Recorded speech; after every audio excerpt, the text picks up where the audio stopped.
You're over 40, still fighting the same battles in silence. The unfinished projects, scattered thoughts, shame that whispers. You should have had it together by now. But here's the truth. You don't need more discipline. You just need a different kind of direction. You're not broken. You're built different. And for 7 days, from November 3rd to November 9th, you're going to prove it. This isn't just motivation. This is reclamation. 90 minutes a day to stop hiding behind the mask. Just put it away forever and walk away a different man. The Reclaim Your Voice Challenge. Your next level doesn't come from doing more. It comes from finally being more of you. Visit youradhdguy.com for more information. It's time for that change you've been waiting for.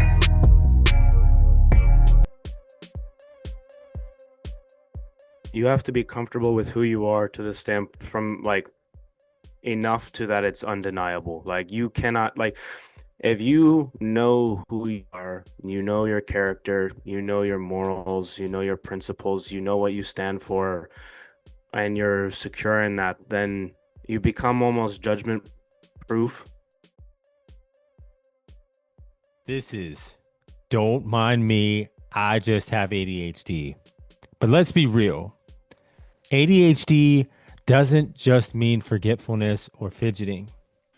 It's meant being labeled, masking, performing just to survive in a system that wasn't designed with us in mind. The podcast isn't about fixing you. It's about unlearning the shame you were handed down.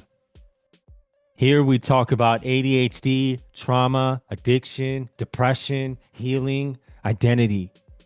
All the messy things that make us human in our life and work. And we do it with fierce kindness. I'm Ron Sowers, your ADHD guy. And if you've ever felt like you had to earn your worth, if you ever struggled to slow down, speak up, or show up without a mask, welcome. You're not too much. You were never broken. And now you're waking up. Let's remember who we are together. What if we stopped waiting to feel ready and just stepped into the game? Today, I'm talking with Eric Jennings, a youth soccer coach, leadership mentor, and host of the World XP podcast. Eric knows what it's like to work with an ADHD style brain, overthinking, freezing up, getting stuck in perfectionism. But what makes his story powerful isn't just what he's accomplished, it's how he's got there. From navigating rejection in elite sports to becoming the coach he wished he had, Eric shares how sports became more than a game. It became a classroom for confidence, resilience, and emotional growth. We're diving into how ADHD shows up as paralysis analysis and how movement breaks the loop. Why "don't let perfect be the enemy of good" isn't just a quote, it's a lifeline. The goldfish brain, and how athletes and all of us can become judgment proof by knowing who we are and standing in it. And hey, if you've ever felt like your ADHD brain is wired for action, but weighed down by doubt, this episode is for you. Make sure you stick around to the end for a few game-changing mindset shifts you can start using today. Let's play. Welcome, Eric. Thank you for being on the show. Yeah, absolutely. Thanks for having me. So tell me a little bit about yourself. Kind of like what's your experience with ADHD?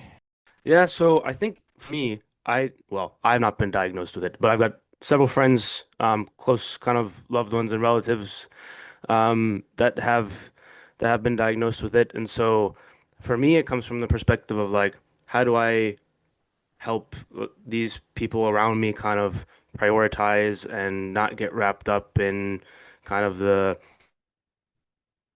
for lack of a euphemism, the squirrel kind of syndrome.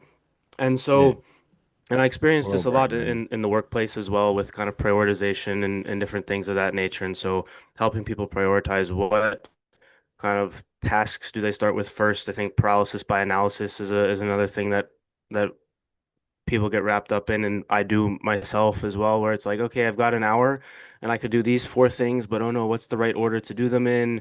And this thing might take a little bit longer, and then before you know it, it's 30 minutes later and you haven't done anything. And so those sorts of things is, I don't know, you just see it in daily life, and I think all people really can benefit from having a good strategy for those sorts of things, not just those with ADHD, but of course with that as well as the emphasis. So I was like, that's the experience in kind of a nutshell. That's awesome. Yeah, I definitely can relate to like that like thinking that you can do all these things and then all of a sudden like you do nothing. Like you want to do this, but you want to do it perfect and you it just seems like a mountain to climb. How do you get people to like get past that point so that they can actually get past like you said paralysis analysis? Yeah, absolutely. I think one of the biggest things is emphasizing that in most cases something is better than nothing. So I'll use the gym as an example. Most people are like, well, I have to get a perfect workout in. It's like, no, go to the gym, get something done. Yeah. It doesn't have to be the full plan, but something is better than nothing in the gym in 99.9% of cases. And being okay with not having a perfect workout every time, right? Using that as the example can is so, I think, freeing. I actually did this myself a couple days ago. I had a problem with my car, and there was the auto body shop was like in the same plaza as Mhm. the gym. And so I was like, okay, I'm gonna go to the auto body shop, get my car fixed, and then I'm gonna go to the gym. Well, it was a holiday, and so the gym was closing earlier than I thought it was, and the auto body shop took a little bit longer than I thought. And so by the Yeah. time it was done, I had like 30 minutes, and I was like, oh no, what do I do? Do I just go home or do nothing? And I was like, no, something's better than nothing, Eric. Go in the gym, get a 25-minute workout in, Hmm. and I did it, and I was like, yes, that was definitely, and I felt better afterwards, right? It's like, okay, I did it. Maybe it wasn't perfect, but it's something. And then it kind of, so I think that sort of emphasis is the biggest one. Like, don't let perfect be the enemy of good is a saying that I've heard often. And so I think that sort of emphasis is really important. Yeah, yeah, that weight of being perfect is like it's too much. I've still struggled with that to a degree, but it's like when I'm like, you know what? I gave it my best shot. I'm gonna put it out there. And like you said, if you only got a certain amount of time, something is better than just sitting around and doing nothing. So what Hmm. got you into that? Like, what's your story behind getting into coaching? Like, Yeah. So for soccer coaching, I have to boil it down, I wasn't able to, or not, I wasn't able to. I did not play in college, and I was left kind of wondering, is that it for me? Mhm. And fast forward, and it was never a question of like technical ability or physical ability or any of these other things. And a couple years after I graduated, I ended up kind of in Mexico with some teams doing tryouts and places that like if you had asked a high school coach, they'd have been like, ah, no way. Um, and so for me, it was like, how do I get the youth players to not have to experience this kind of angst of like, really nobody thought I was good enough? Like how like, and Yeah. so you. part of it is you face rejection all the time, but the other part of it is how do you prepare the next generation to have the best toolkit available to navigate themselves to the next level, whether it's they're on JV and they want to make varsity, or they're on their B or C team and they want to make the A team at their club, or they're in high school and they're on the bubble of maybe getting recruited to college to being like, no, firmly, you are good enough to play in college. And so that's why I started it, and or one of the biggest reasons why I started it, and it's kind of just been going ever since. It's been super rewarding to see these kids and players develop over the years, and it's really been it's really been a treat. I've been doing it for about 3.5-ish years now. Um, Awesome. and seeing the development. And I've had some players the whole time, the whole 3.5 years. And when you get a player like in the middle school type age, and then you start to get them from like, okay, yeah, I would love to play college one day, to now like they're in high school and they're starting to develop, and it's like, okay, we're gonna start looking at options now. Is very like rewarding for that for sure. Yeah, to see that growth and Hmm. development right before your eyes and that you were a part of that, it must be something like incredibly gratifying. So, Yeah. do you do you like is there anything that you do within that coaching that really helps them along? Yes, I would say to relate it back to the ADHD and kind of the mental side of things, I often tell them, don't let perfect be the enemy of good, right? And Yeah. so a lot of times I'll have players where they'll mess up halfway through a rep of a drill and they'll want to start over. And it's like, no, no, no, no. You keep going. You don't get to in the game say, sorry, Mr. Defender, I didn't do this touch right. Can I go back 5 yards and try again? It's like, no, you have to go. You have to go and you have to forget, like, it's goldfish brain. Um, and so that piece I think can be super important because you know this when you're going through those teenage Yeah. years, there's a lot of stuff going on. Like, do my friends like me? Am I gonna play because coach doesn't like me? And if you're wrapped up in all those things, you're not gonna perform because you're worried about everything other than what's going on the field in front of you. And so kind of getting them to focus on the game and to be able to block out the rest of it and to focus on that specific task for a very long period of time. Like, Yeah. game is 90 minutes. It's a long time. Yeah. More if you include the warm up and halftime and whatever, you're looking at like a 3 hour time block where you got to be switched on all the time. And so being able to get them focused and kind of explain why, and there's multiple ways to do that. There's the logical reason of like, hey, if you're worried about what your friend thinks, are you going to play well? And they're like, well, no. It's like, well, yeah, exactly. Yeah. But then there's also the tools and the techniques to do that. The goldfish brain, next play, next one, next one. It's always next one. Hmm. Um, and and that sort of thing helps, I think, with the mental side. Of course, I do stuff with the technical and the tactical and the physical side, speed stuff, ball mastery, things like that. But um, for the purposes of your show, that's kind of the biggest mental piece is that goldfish brain being able to lock in on it's okay, I messed up, next one. And not having it be a reflection of who they are as an individual, but rather that rep wasn't good. That was unlucky. Next one. Right? Because Yeah. sometimes you internalize that. You're like, okay, I'm bad at this thing, therefore I'm bad. And it's getting that out of them is, I think, super important.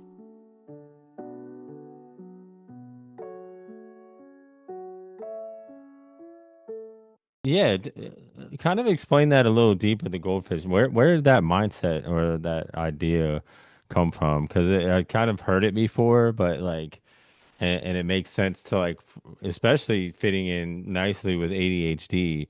So yeah, could you explain that a little bit? Yeah. So goldfish brain is basically just the concept that when you mess up, you need, or even do something well is different, but when you mess up, you need to forget about it immediately because there's another action that's happening, right? You make a bad pass. Okay, your team's lost the ball. Now you need to go win it back. So if you're worried about the bad pass that you just made and you're kind of like, oh man, I made a bad Yeah. pass, then the other guy runs by you and then they go score, right? And so then you feel worse afterwards, actually, because not only did you make the bad pass and you lost the ball, but now the other team scored as well.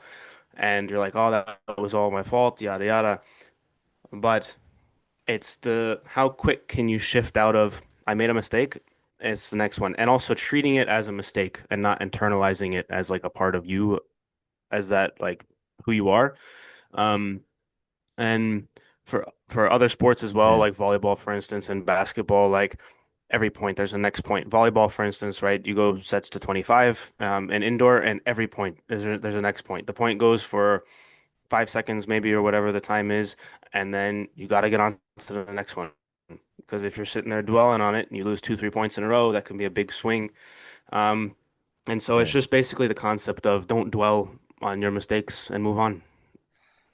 Yeah, no, and dwelling is like no one's gonna wait for you and feel bad for you and and be Hmm. like give you that moment. You can always do that like maybe after the game and reflect on Yeah. it.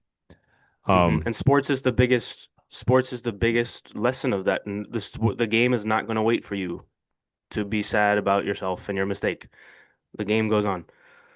no, yeah, and it teaches a lot of different things that are valuable life lessons that people just kind of overlook. And like sports is Hmm. a great way to develop teamwork, leadership, you know, fairness, a lot of different Communication as well. strengths. Yeah. Like so, yeah, definitely social intelligence and dealing with the emotional intelligence of Yeah. I'm sure that you deal with a lot of big emotions that a lot of kids have trouble like actually communicating and being clear on what they're actually feeling. Do you have like a part of your coaching that addresses that? Um,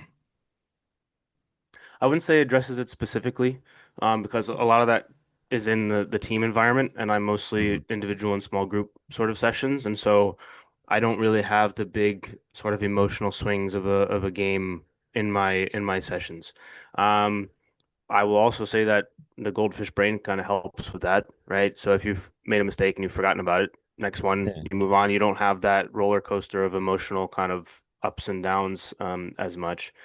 But from just kind of handling that, the thing also to emphasize is, well, it feels like everything in that moment. And then are you going to be upset about this tomorrow? So, or the next day, or a week from now.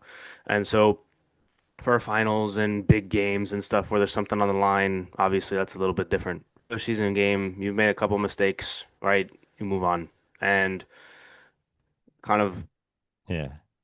emphasizing that to the players is important because that's another one through life, right? You have a significant other and they make you angry. Like, are you going to be mad about this 2 days from now? Like, if you're not, then move on. That's all good.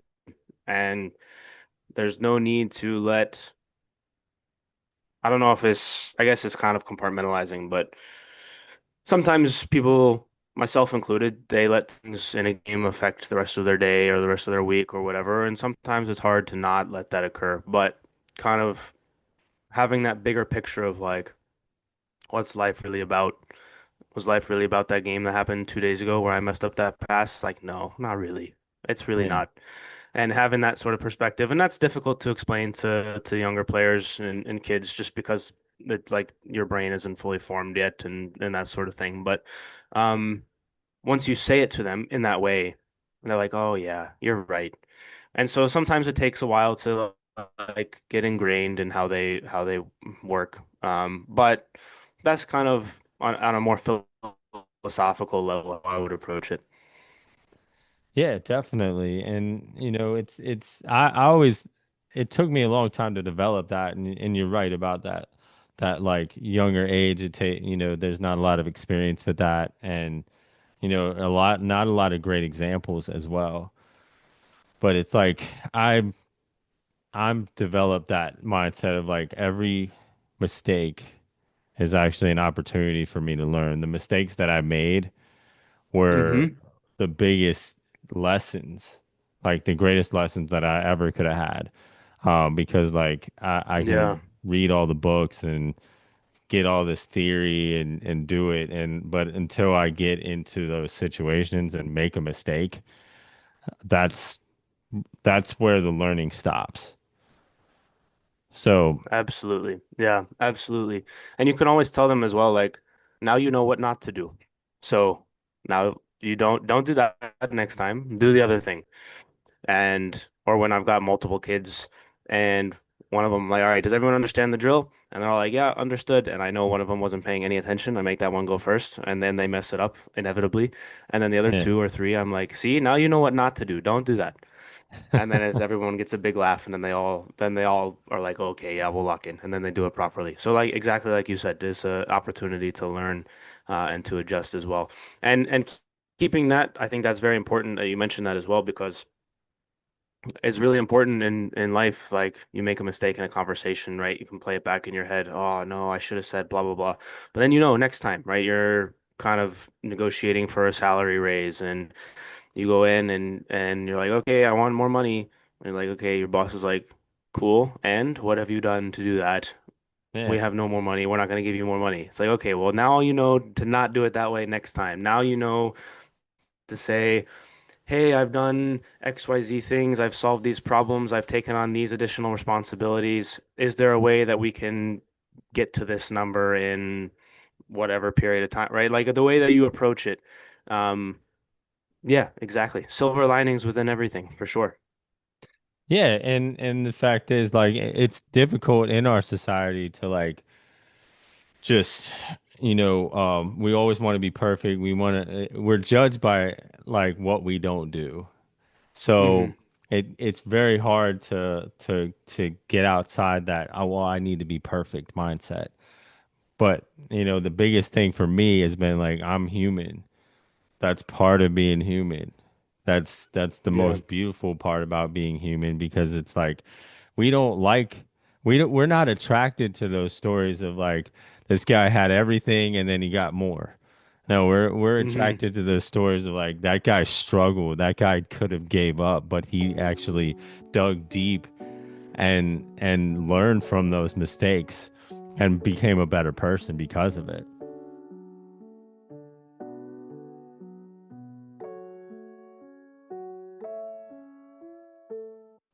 Yeah. Yeah, I agree with that. I would also add, in terms of the pressure of being judged and to be perfect, I think a good way, at least for me, that I've found to get around that is like you have to be you have to be comfortable with who you are to the stamp from like enough to that it's undeniable. Like you cannot like if you know who you are, you know your character, you know your morals, you know your principles, you know what you stand for, and you're secure in that, then you become almost judgment proof. Um, and I think that that's really important. Like people that I coach have confidence that I'm going to show up and what I'm going to teach them. And there's no, so I don't worry about people judging, oh, is this a good drill or not? Because the proof is there for for everyone to see, Yeah. right? Like the results are there of the players for everyone to see.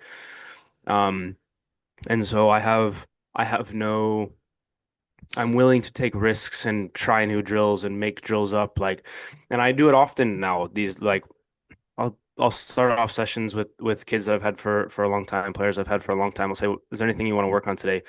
And I'll say like, yeah, I want to work on this sort of scenario. And it's like, okay, cool. Then I have to come up with something in my head and I feel no pressure or judgment of is Hmm. this drill going to work or not?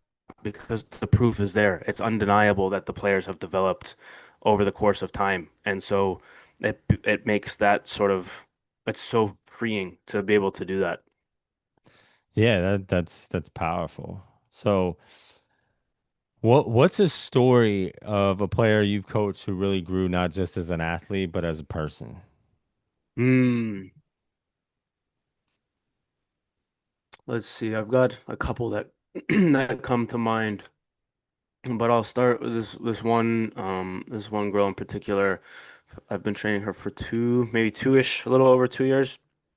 And when I my first session with her, low on confidence, came from maybe not the greatest team environment. Um, Technical skills weren't maybe the best, but there was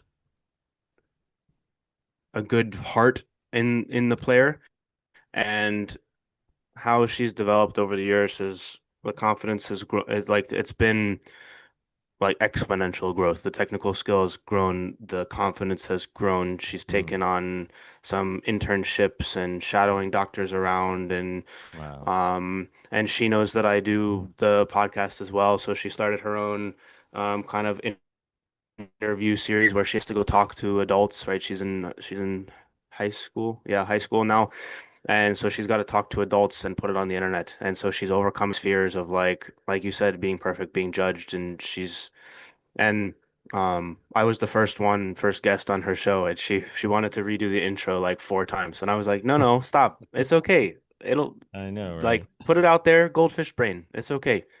Um, It's but no, awesome. the growth from her has been amazing on a variety of levels, both as a player and as a person. Um, doing all sorts of like extracurriculars, Model UN, like I said, shadowing doctors around, doing all this stuff. And That's she amazing. started working as a martial arts instructor as well at her studio that she's been at Wow. for some time. And it's been amazing to see. She's super driven and she's on a path to great things, I think. So that's been a really rewarding one for sure. Yeah, it's that perseverance. That's an amazing story, and you always love to Hmm. hear that. And like, I'm sure you get, a lot out of, just being the one that could see that. Yeah, yeah, yeah, absolutely. The family's great as well. And it's great when you get to build relationships with the families and the parents and meet the siblings. And sometimes the siblings show up and talk a little trash. They're like, "Oh, you did that drill wrong." Ha ha. It's like, okay, good. But it's the environment is there and you build something greater than just the soccer player to the coach. Um, and like I said earlier, and like you just mentioned, super rewarding. Geez, I can't even pronounce rewarding today. It's a tough one. You're But fine. Yeah. but yeah, it's good. And like soccer is one of those things. Yeah, I used to play soccer when I was younger. I was like more like the goalie type slash. I don't even remember the position, but more towards the back end defense. So yeah, and nothing ever came out of that because soccer is it's so saturated with players from around the world. It's probably one of the most difficult, if not the most difficult sports to actually raise up and become successful in that. How do you, how do you coach for that? That to navigate that type of pressure, whether it's from parents, teammates, or themselves. Yeah.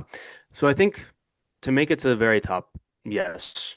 But there's so many pro leagues around the world Mm, that and colleges that play that it's more finding the right opportunity that fits you if that's what you want.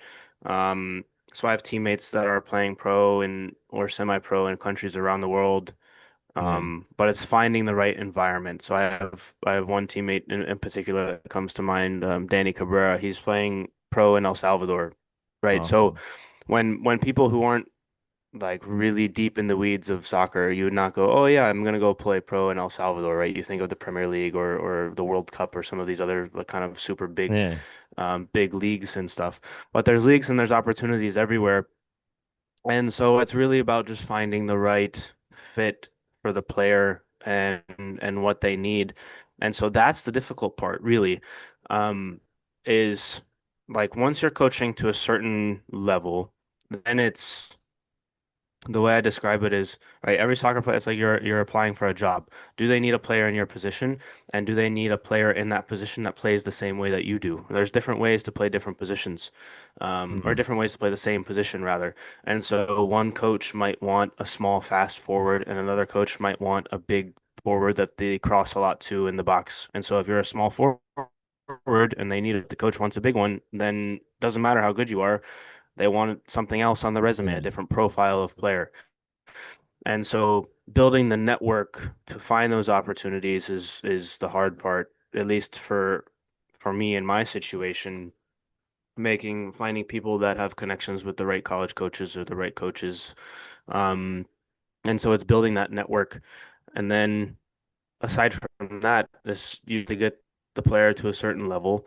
And then once you get them there, it's like I mentioned, it's finding the network and finding the right opportunities. And right in college, for instance, it's do they have a program that you want to study? Do they have a major that you actually want to be in? Are they located in a state that is where you want to go, right? If you like warm weather, you're not going to go up to Boston or to Seattle or Chicago, right? You're Yeah. going to go into the South, maybe Southern California or whatever. And is it affordable for the parent or the player to go to college? Do they offer scholarships? Like it's a big puzzle. And so there's a lot of things that go on with that. Uh, and so yeah, it can be super tough to navigate. And I think just being upfront and honest with the parents and the player about like, hey, this is the scenario, this is how good you have to be. You're close, you're already there. These are the options for you. Um, it really like level setting everybody, so everybody is on the same page, makes things a lot easier. There are some clubs or coaches or players that are like, "Oh, I've got connections overseas," and they make it seem like this big thing. Um, and Hmm. just it's just having a realistic view of what's out there and what the opportunities are and what's realistic for the player. And once you set that, then there's no hopes up to big disappointment. Oh, coach, you said that you were going to send them to go play in the Champions League. It's like, I never said that. No one ever said that, right? But it's being upfront. Again, it goes to communication, prioritization, like we talked about before. Are you communicating the realistic expectations for the player? And are you prioritizing the things, right? So if the player is saying, I would really like to play in college, but playing pro, that's like, I don't really want to pursue that. It's too, like, it's a lot of work. I don't really, my heart's not really in it. Then we focus much more on what prioritization would be. Do Mm. they have a major that you want? Is this a career field that you want to go into? Is the school a good fit? Rather than because there's junior colleges that have good pathways to professional. And so if the player wants to pursue that, then we look at kind of a different path and a different route. Not to completely repeat myself, but it's a big puzzle and you gotta be upfront and honest and just explain what the options are and then at the end of the day, the player has to pick and make the commitment and make the sacrifices to get it done. And so, yeah, Yeah. that's it in a long-winded nutshell.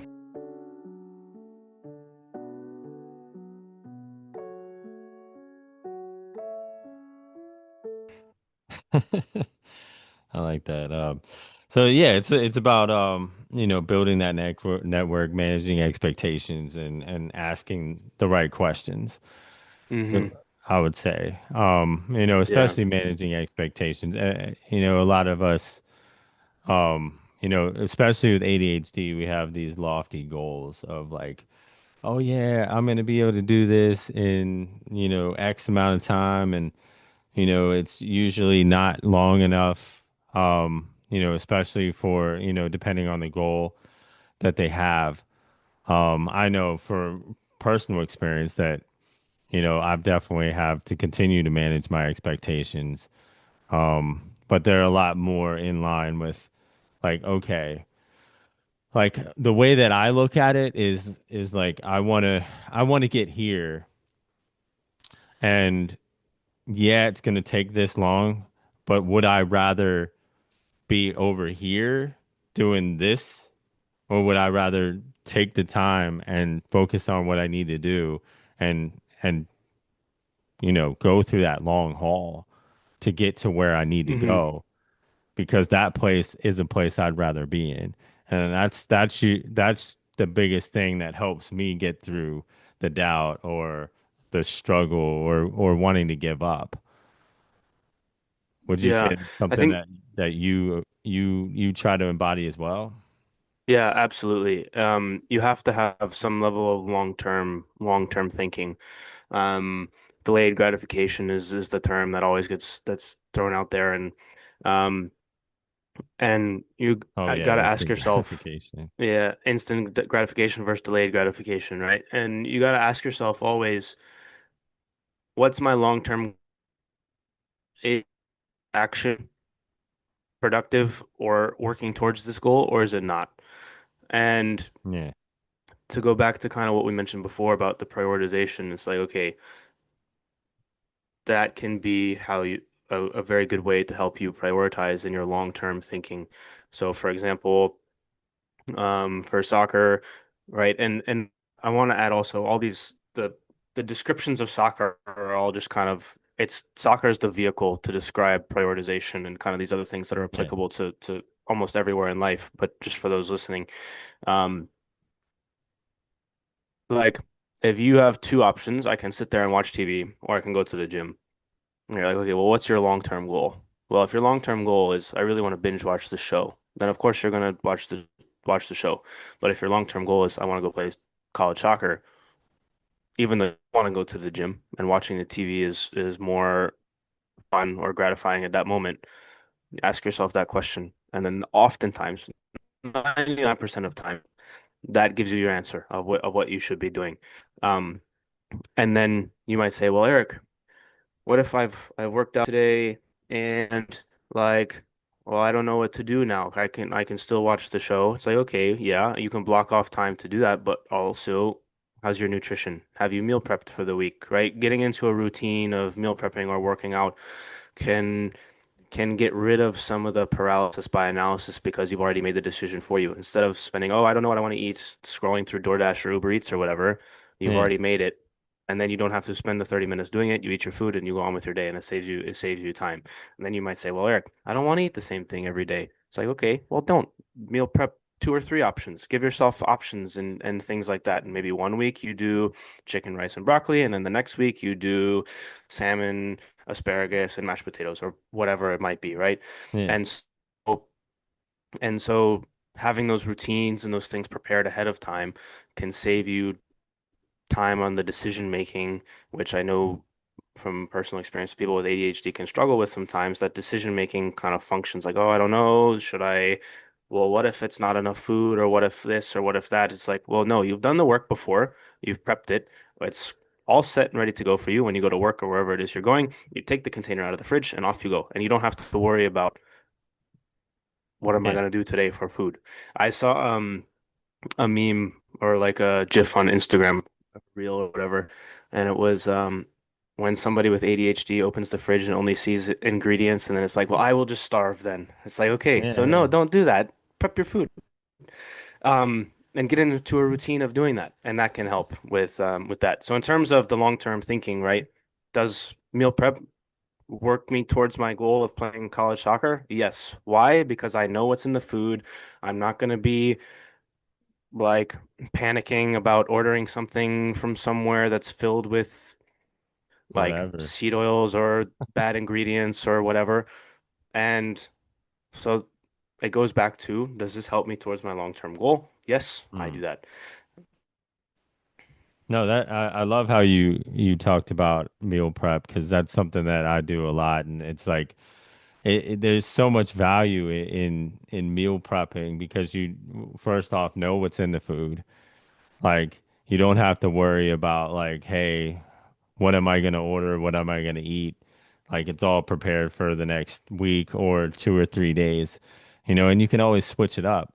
And like you said, if you don't know if it's enough, like, okay, make more than last time. Just look at that. That's also an opportunity to grow and develop, and that's something, but it can be difficult for people with ADHD to be like, okay, to get the motivation to continue to do it, but that's a great Absolutely. question to ask. I was Absolutely. like, But you it start just, with one, right? Because you yeah, might say, well, Eric, I don't know how to cook and I don't know how to cook it perfectly. And what if I mess this up? And what if I cook it in the wrong oil or the seasoning mix doesn't work? It's like start with one thing. One thing that's very simple. So yeah, in this particular instance, air fryers are amazing, right? yeah, You get whatever, put some chicken on it, or not chicken, put some seasoning on it, pop it in the air fryer, and the directions are very clear and very specific. There's very limited steps. You just click start, and then it's done. And yeah, then once you get comfortable with that one, then you can add another one in, and so on and so forth. Baby steps that you can do to help you along with that. The other thing that I would add in terms of prioritization and getting started, ChatGPT or Grok or any of these other AIs, if you tell it, you're like, hey, I've got 5 hours and I need to get these four things done. How should I prioritize? Boom, mm, go. It gives you a list. is so helpful. Nice. I like that one. That's definitely a good use of ChatGPT. Yeah, it's good at that. At some other things, but Yeah. that it's good at.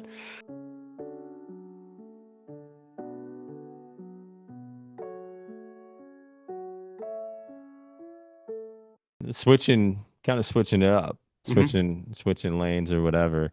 Your podcast highlights the unique stories of people making their way in the world. What drew you to storytelling alongside coaching? Yeah, so the storytelling stuff is actually quite funny. I had several we were all locked inside during COVID, and I had several friends, the way I describe it, and if you're listening, I'm exaggerating slightly maybe, and you know who you are. I had several friends kind of, I'll say, go off the deep end politically either way. Um, and people were yelling at each other on social media, and it's like, hey guys, like what are we doing here? And so one of them suggested, wow, you really kind of asked me some questions and made me think about things in a way that I hadn't thought about before. And you don't come at it from like an attacking or you're just wrong. Have you ever thought about starting a podcast? And I was like, well, no, not really, because who cares what I have to say? Um, and then I thought, well, it's not really about what I have to say, more if I can ask the right questions to get somebody's story out there so somebody else can learn something. It's like, okay, that makes sense. And then we were all locked inside. And I was like, okay, well, I guess if there was ever a time to do it, now would be the time, and it's probably more productive than just sitting there and watching TV and playing video games. Hmm. Let's give it a go. And here we are, 5 years and some change later, 230 episodes in, and it's just been off and running and gotten to meet some really cool people and have some really great conversations like yourself. You'll be on my show as well, and Yeah. it's been amazing. And to hear some of the stories that have come out, like I had one recently. This guy, he's using the gut microbiome from earthworms. They're decomposers, and he's making an industrial size one, and he's feeding it plastic like water bottles, and it's turning into fertilizer. And so in terms of the future of environmental stuff, it's like that could be a big win for humanity. And getting to talk to these sorts of people who are doing all Wow. these crazy stuff, these crazy things, it's like it's a blessing and to be able to learn from them. And the other way I describe it is like I've given myself a borderline like undergratification just by talking to all these people that have been at the top of their field for however long. Um, it's been amazing. And so that's kind of how it started, and it's kind of morphed a little bit, as things do over the course of that long. Yeah. But yeah, it's been great. No, that's awesome. And like it- I've the more that I've do research on different things or talk to different people and like yourself too. Like how would you think like a soccer coach could help people with ADHD? Like, you know, it's amazing. Like I always believe in that interconnectivity of people and that we all can learn something from each other. Like if we're just open and curious about it.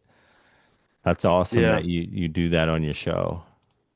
Yeah. I mean, I wish I could fly people out and do it in person, right? In person is better than Zoom in almost all cases, I think. But I don't have that much money. So Zoom is the next best thing. Yeah, definitely. So has hosting your podcast changed the way you coach or vice versa? Ooh, that's a good question. Um, I would say both together have made me sharpen my communication skills. Um, I've become more comfortable with like pauses and silence and picking my words more carefully. Hmm. And that's helped me with all aspects of life, work, relationships, coaching, podcast. And then also from the standpoint of active listening. So if I have a player come to me who says, hey, coach, my knee is hurting or whatever, then I have to be thinking of people listen just to respond, but when you're doing the podcast, you can't do that. You have to be genuinely curious in what the answer is. Figure out Yeah. what the next question is going to be. Remember the next question and still pay attention to the answer. And so for coaching, it's my knee hurts. Then I rack my brain for like, okay, what are the potential knee injuries? Hone in on it hurts this way, it hurts when I do this. What about when you do that? Can you squat? Can you bend your knee this way? Can you stand on one leg? Does it hurt when you do this? And you're kind of racking your brain through the library of stuff that you know while listening at the same time.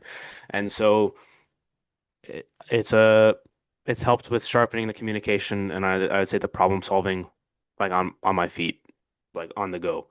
Yeah. Um, they've kind of helped each other a little bit rather than one influencing the other.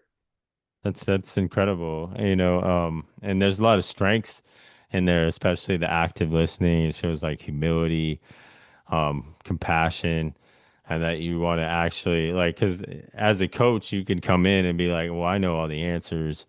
What is this kid? He probably just wants to be, try to get out of doing some work.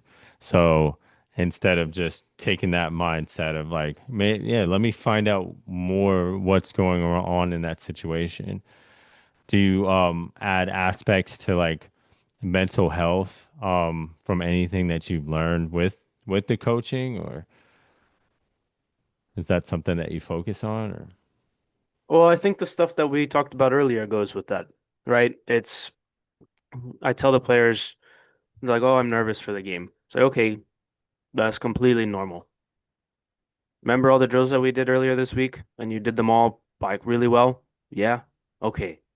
How's your preparation feel? Oh, it feels good, coach. Well, then you don't need to worry. You let the preparation and the habits take over during the game.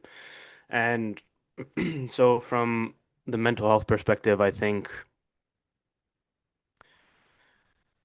that piece helps. The goldfish brain piece helps that we talked to earlier. Um, not dwelling on mistakes yeah, and just having confidence in themselves and their ability.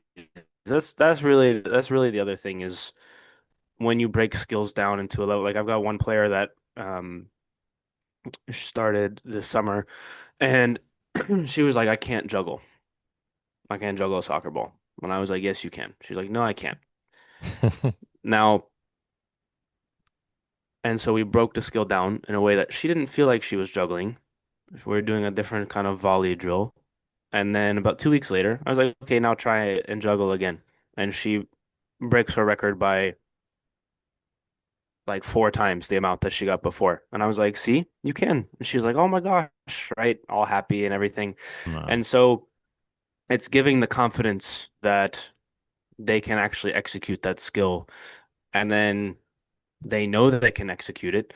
And now it goes back to that undeniable piece before. It's like I've done this skill 1,000 times with Coach Eric. I might make a mistake, but I know I can do it. And having that kind of confidence just exudes, and then everything else kind of rises with it. And so Yeah. I would say the mental health is a byproduct of all those things, right? We don't necessarily focus on if you're feeling bad, do this, or if you're feeling you do that. Like there's a little bit of that here and there, but those things tend to dissipate when the confidence in the ability and the preparation is there. If they're confident that they prepared properly and in their ability and in the they've done of that particular, and those things tend to kind of be mitigated and go away a little bit. So I would say it's an indirect approach to mental health more than anything. Yeah, it's just reminding them of like, hey, look, you did this, you're good. Emotions come up, like Hmm. especially, and that's normal, and just being okay with them to be like I often say or remind myself it's okay to be scared. It's actually a good Yeah. thing because it means that you're worried about doing it right instead of coming in like overconfident and you're like you need those emotions to kind of guide you in the right direction. I always feel and try to pay attention to my emotions a lot more because they're really like the GPS of like where I need to go in life, like how Hmm. what conversations I need to have. It is incredible. It has an incredible impact on my life, and that communication. Being, and I'm sure that indirectly you're talking like the way that you coach gives them that opportunity to be vulnerable, to talk about these things that they're not going to just be dismissed or, put to the side. They're going to be addressed in a way that is healthy and that they can actually Yeah. execute. Yeah, absolutely. Yeah. I try to make the environment such that, like you mentioned, that they can bring concerns. Hey, coach, this didn't go well last game. Okay, let's talk about it. What did you do? What was the scenario? And how do we address it? And it's the same as with other aspects of life, right? This project didn't go well at work. Okay, how do we address it? What happened? Give me the scenario. What didn't go well? What went well? What can we focus on for next time? What can we tweak for next time? What can we keep the same for next time? And Hmm. that level of communication, teaching the players this early kind of helps set them up for life when they go into whether it's a college interview or a job interview or whatever the case may be is like they're like, oh, tell me like you get a question in an interview, oh, tell me about this time when you had to overcome something, right? That's a very basic question that almost all job interviews ask. And and oftentimes, well, I had this project and it didn't go well, but then we got it done. It's like, okay, that's a very unhelpful answer. It's like that doesn't tell me what you did. And so what this does as another byproduct is it teaches you how to break down something that didn't go well, how to determine what did go well within that outcome, right? The outcome was bad. We lost the game. Okay, well, what happened? Well, this side of the field, we weren't as strong over here and we didn't complete these passes. And so we should work on this and this movement. Okay, well, what went well? Well, when we got into the attacking third, we were able to string some passes together and get some good chances, but we weren't able to finish. Okay, so we're going to work on this and that. And and being able to break something down and compartmentalize the different aspects of what's going on and think about it in an analytical way kind of sets them up for success later down the road.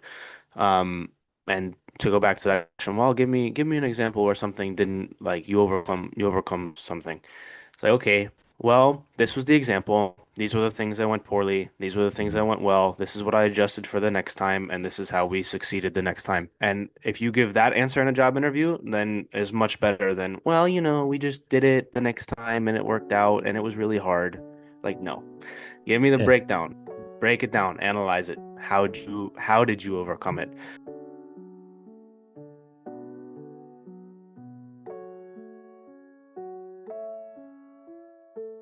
Again, it's just setting up, just creating the environment where they learn to break all these things down. I ask why all the time.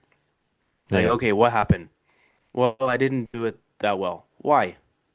And then they think about it and they're like, well, because my body positioning wasn't good. Okay, good. Break that down again. What about your body positioning wasn't good?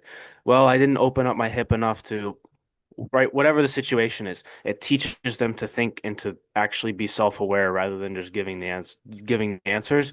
And once they learn to do that, I have players now that will make a mistake and they'll be like, Coach, sorry, my hip wasn't open and I didn't turn my foot this way. And I don't even have to tell them. They've self-diagnosed the problem, the mistake.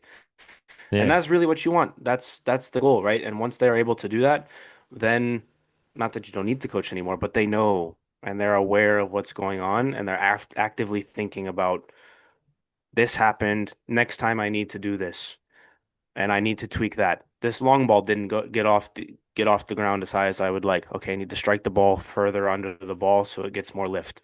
And once they know these things and they can self-diagnose in game, the next time it happens, they'll do it well because they know what went wrong the first time and they know what to fix.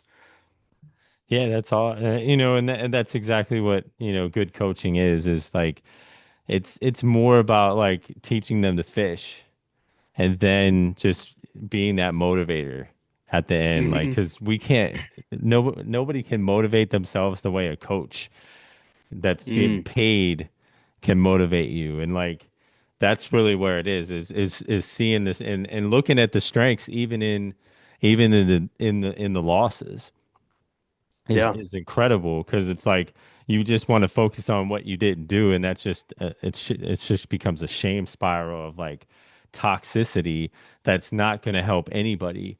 But you can start looking at, okay, well, what went wrong? And it's usually boiled down to a couple different things. And Hmm.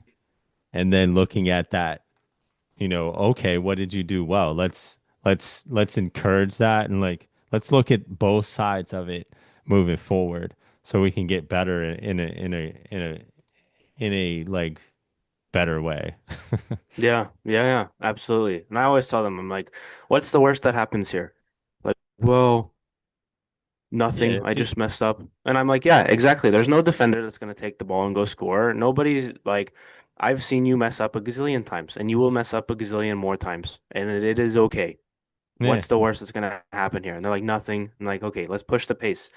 Don't be scared to go 70% of your speed because you're scared you're going to lose the ball on this trying this move. Go game speed.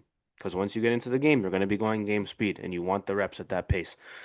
And so it takes some of the nerves out. It's like, okay, yeah, Coach Eric is right. Like the worst that happens is the ball goes over there and then I try again. I'm like, exactly. Go. And then every time yeah, they're like, yeah, we got it. And then they go. It's great. yeah. At the end of the day, it's just a game. Like it's not going to Hmm. be the end of the world. Yeah, So if you exactly. could Exactly. create a dream collaboration between your podcast and coaching, what would it look like?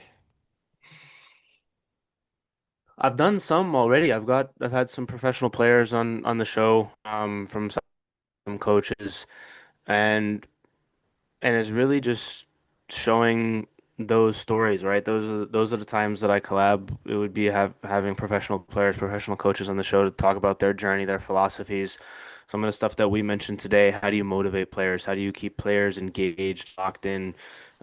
How do you, right, the team building aspect from a coach from the personality perspective. It's like, okay, so oftentimes you got to have one or two crazy people on the team, right? They add like this extra edge and dimension, but how do you have the rest of the group not be affected by those people, right? There's always one or two that's a little bit like, all right. Yeah, And it brings an extra edge to the team. So from a team building perspective, how do you build your team to kind of get the best out of everybody? And I would say that that would be, I don't really have one person that would be a dream collab with between those two, but it's just people in the space, in the industry. I've had agents on the show, coaches on the show, players on the show, it's not and Messi or they all have anything. got unique.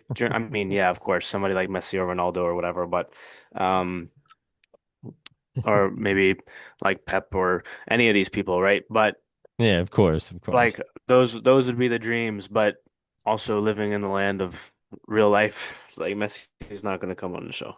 Well, you know what? Maybe he will. You never I'm not know. going to put it out there that he never will. So, but yeah, so any sorts of those people would be great, obviously, but it's the insights that you learn. I had one guy, CJ Sapong, on the show. He played for the U.S. national team and had like a 10-year MLS career.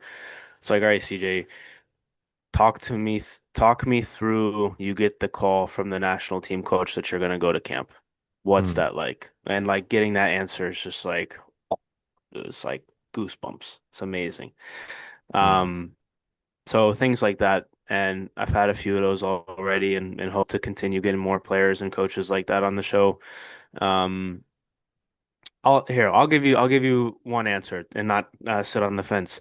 Somebody that's been at a World Cup, a player or a coach has been at a World Cup. Yeah. That would be sick. Like, hey, what's it like at a World Cup?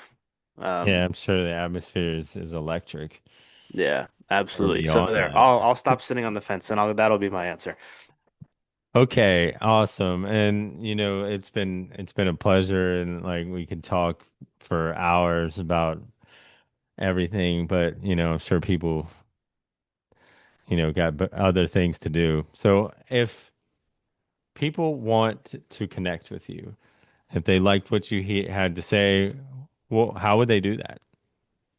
Yeah, so World XP podcast, and World XP Soccer is the soccer channel, and the podcast obviously is the podcast channel on Instagram and YouTube for both. Feel free to shoot me a DM on either, and it's just World, like spelled out World XP, the letters X and P, and then podcast or soccer on Instagram and YouTube. Feel free to shoot me a message if you want to connect, or give it a follow or subscribe, on Nice. YouTube, and then the podcast is on Spotify as well. So if Spotify is your choice of listening platform for these sorts of things, then go over there, give it a follow, give it a 5 star kind of review, and yeah, hope to see you guys over there. And like you said, Ron, we could talk for more hours, and we're about to do that on mine. So. Yeah, But go yeah, hop so over those are the there. places to find me, and yeah, those are the biggest ones. Instagram, definitely if you're interested in getting in contact like via DM, but YouTube and Spotify are where episodes live and those sorts of things. So, and we do have TikTok as well. Same usernames, World XP Podcast, World XP Soccer, on TikTok as Awesome. well. So, all those places you can find it for sure.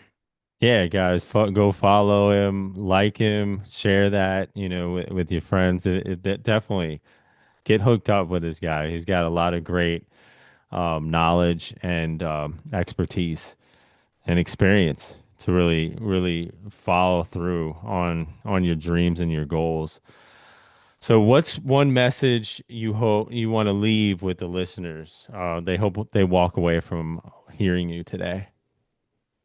Become undeniable in who you are. It makes you judgment proof. Be secure in who you are, like we talked earlier, morals and principles and what you stand for. Um, and become undeniable in your world of expertise with whatever it is, whether it's your job or in your relationship. Show up, be the person that you are every day, and yeah, be undeniable. Awesome. I love it. Undeniable. Well, thank you for being on the show. It's been an honor and a pleasure. Yeah, thanks for having me. It was a great time, and yeah, really enjoyed the conversation. Yeah, thank you. Me too.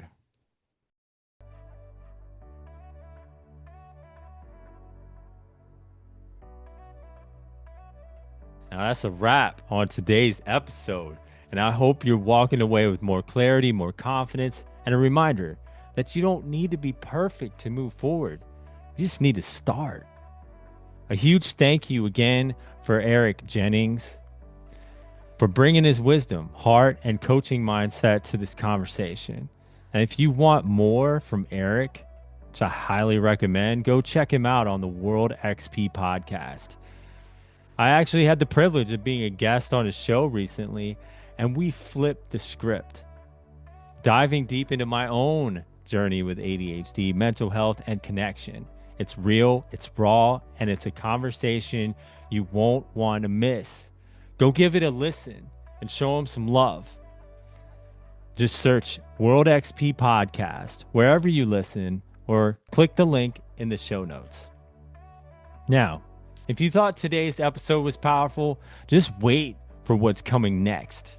So I'm sitting down with Dr. Stanley Ekiyor, a trailblazing educational leader with nearly 20 years of experience transforming how schools serve students with disabilities. He's a doctor of education, a board certified behavior analyst, and someone who's been reimagining what inclusion, equity, and success really looks like in the classroom. If you're a parent, educator, or neurodivergent human who wants to feel seen, this one's for you. Mark your calendars. November 3rd through the 9th is my 7-day Reclaim Your Voice challenge. And trust me, you don't want to miss it. If you've ever felt silent, small, or stuck, this is your invitation to show up, speak up, and rediscover your power that's always been there. All you need is your voice, and I'll help you reclaim it. Go to youradhdguide.com for more details. And don't forget to grab your copy of my self discovery journal. It's full of powerful prompts, reflection tools, and real deal clarity work Honestly, I still don't know why I'm giving it away, but you can thank me later. Again, that's youradhdguy.com right at the top. All the links are in the show notes. And hey, if this episode hit home for you, share it with a friend who needs to hear it. This isn't just a podcast, it's a movement. And we're just getting started. Until next time, stay kind, stay fierce, and never forget you're not broken. And as always, subscribe and may the source be with you.